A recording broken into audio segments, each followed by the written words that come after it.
ನಡೀತಾ ಇರುವಂತಹ ಪ್ರತಿಭಟನೆಯ ಭಾಗವಾಗಿ ನಿನ್ನೆ ಪ್ರಧಾನಿ ಮೋದಿ ಅವರ ಮನೆ ಮುಂದೆ ಪ್ರತಿಭಟನೆಯನ್ನ ನಡೆಸಲಾಗಿದೆ। ಈ ಸಂದರ್ಭದಲ್ಲಿ ರಾಹುಲ್ ಗಾಂಧಿ ಅವರು ಭಾಗಿಯಾಗಿದ್ದಾರೆ। ಹಾಗಾಗಿ ಕಾಂಗ್ರೆಸ್ನ ವಿರುದ್ಧ ಧರ್ಮೇಂದ್ರ ಪ್ರಧಾನ್ ಅವರು ತೀವ್ರ ಆಕ್ರೋಶವನ್ನ ವ್ಯಕ್ತಪಡಿಸಿದ್ದಾರೆ।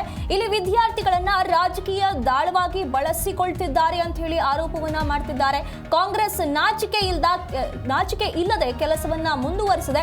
ಪ್ರಧಾನಿ ನಿವಾಸದ ಹೊರಗೆ ಧರಣಿಗೆ ನಿರ್ಧಾರ ಮಾಡಿದೆ। ಕಾಂಗ್ರೆಸ್ಗೆ ನಾಚಿಕೆ ಆಗಬೇಕು ಅನ್ನೋ ರೀತಿಯಲ್ಲಿ ಟ್ವೀಟ್ ಮಾಡಿದ್ದಾರೆ।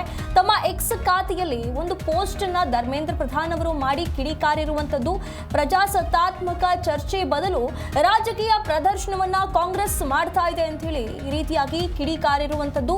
ರಾಹುಲ್ ಗಾಂಧಿ ಅವರ ವಿರುದ್ಧ ಕೇಂದ್ರ ಸಚಿವ ಧರ್ಮೇಂದ್ರ ಪ್ರಧಾನ್ ಕಿಡಿಕಾರಿದ್ದಾರೆ। ತಮ್ಮ ಎಕ್ಸ್ ಖಾತೆಯಲ್ಲಿ ಒಂದು ಪೋಸ್ಟ್ ಅನ್ನ ಹಾಕಿದ್ದಾರೆ, ಒಂದು ಪತ್ರದ ರೀತಿಯಲ್ಲಿ ಬರೆದು ಉಲ್ಲೇಖವನ್ನ ಮಾಡಿದ್ದಾರೆ।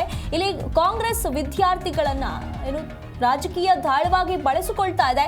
ಪ್ರಜಾಸತ್ತಾತ್ಮಕವಾಗಿ ಚರ್ಚೆ ನಡೆಸಬೇಕಾಗಿತ್ತು, ಅದರ ಬದಲು ರಾಜಕೀಯ ಪ್ರದರ್ಶನವಾಗ್ತಾ ಇದೆ। ಈ ಒಂದು ಪ್ರತಿಭಟನೆ ರಾಜಕೀಯ ಸ್ವರೂಪವನ್ನ ಪಡೆದುಕೊಳ್ತಾ ಇದೆ ಅಂತ ಹೇಳಿ ಆರೋಪವನ್ನ ಮಾಡ್ತಿದ್ದಾರೆ। ಕಾಂಗ್ರೆಸ್ಗೆ ನಾಚಿಕೆ ಇಲ್ಲದ ಕೆಲಸವನ್ನ ಮುಂದುವರಿಸಿದೆ ಅಂತ ಹೇಳಿರುವಂತದ್ದು। ಇದರಿಂದಾಗಿ ಸಾರ್ವಜನಿಕರಿಗೆ ಅನಾನುಕೂಲ ಉಂಟಾಗಿದೆ। ಭದ್ರತೆಗೆ ಸಿಬ್ಬಂದಿಗೆ ಈ ನಿಯಮಗಳನ್ನ ಉಲ್ಲಂಘಿಸದೇ ಇರುವಂತ ಕಾರಣ, ಇದನ್ನ ಪಾಲಿಸದೇ ಇರುವಂತ ಕಾರಣ ಇದು ಇಷ್ಟು ಸಮಸ್ಯೆ ಆಗಿದೆ। ಕಾಂಗ್ರೆಸ್ ಇದರ ಬಗ್ಗೆ ಯೋಚನೆ ಮಾಡಬೇಕಾಗಿತ್ತು।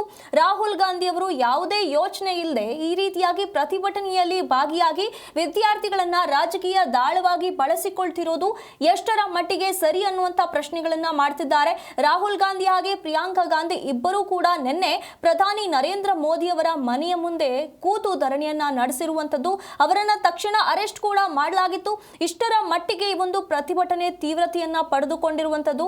ಈಗ ಧರ್ಮೇಂದ್ರ ಪ್ರಧಾನ್ ಅವರನ್ನ ಕೆಳಗಿಳಿಸಬೇಕು ಅನ್ನುವಂತ ಈ ಒಂದು ಒತ್ತಾಯದ ವಿಚಾರವಾಗಿ ನಿನ್ನೆ ಪ್ರಧಾನಿ ಮೋದಿ ಅವರು ಕೂಡ ಪ್ರಕ್ರಿಯೆಯನ್ನ ಮಾಡಿದ್ದಾರೆ। ಇದರ ಬಗ್ಗೆ ಪ್ರತಿಕ್ರಿಯೆ ಮಾಡಿರುವಂತದ್ದು ತಮ್ಮ ಸಾಮಾಜಿಕ ಜಾಲತಾಣದಲ್ಲಿ ಇದರ ಬಗ್ಗೆ ಪ್ರಧಾನಿ ಮೋದಿ ಅವರು ಮೊದಲನೇ ಬಾರಿಗೆ ಮಾತನಾಡಿದ್ದಾರೆ। ಇಷ್ಟು ದಿನದವರೆಗೆ ಇದರ ಬಗ್ಗೆ ತಣ್ಣಗೆ ಕುಳಿತಿದ್ದಂತ ಪ್ರಧಾನಿ ನಿನ್ನೆ ಮಾತನಾಡಿದ್ದಾರೆ। ಇಲ್ಲಿ ವಿದ್ಯಾರ್ಥಿಗಳನ್ನ ಯಾವ ರೀತಿಯಾಗಿ ಅವರ ದಿಕ್ಕು ತಪ್ಪಿಸುವಂತಹ ಕೆಲಸ ಮಾಡಬಾರ್ದು, ಅವರನ್ನ ಒಳ್ಳೆ ದಾರಿಯಿಂದ ನಡೆಸ್ಕೊಂಡು ಹೋಗಬೇಕು। ಇಲ್ಲಿ ಆಗ್ತಿರೋದು ತಪ್ಪು, ಹೌದು। ಈಗಾಗಿರುವಂತಹ ಈ ಒಂದು ನೀಟ್ ಪ್ರಶ್ನೆ ಪತ್ರಿಕೆ ಸೋರಿಕೆ ವಿಚಾರ ಏನಿದೆ ಇದು ತಪ್ಪೇ, ಆದರೆ ಅದಕ್ಕೆ ಸರಿಯಾದ ರೀತಿಯಲ್ಲಿ ಕ್ರಮ ಆಗಬೇಕು ಅಂತ ಹೇಳಿ ಪ್ರಧಾನಿ ಮೋದಿ ಅವರು ಮೊದಲನೇ ಬಾರಿಗೆ ಮಾತನಾಡಿದ್ದಾರೆ।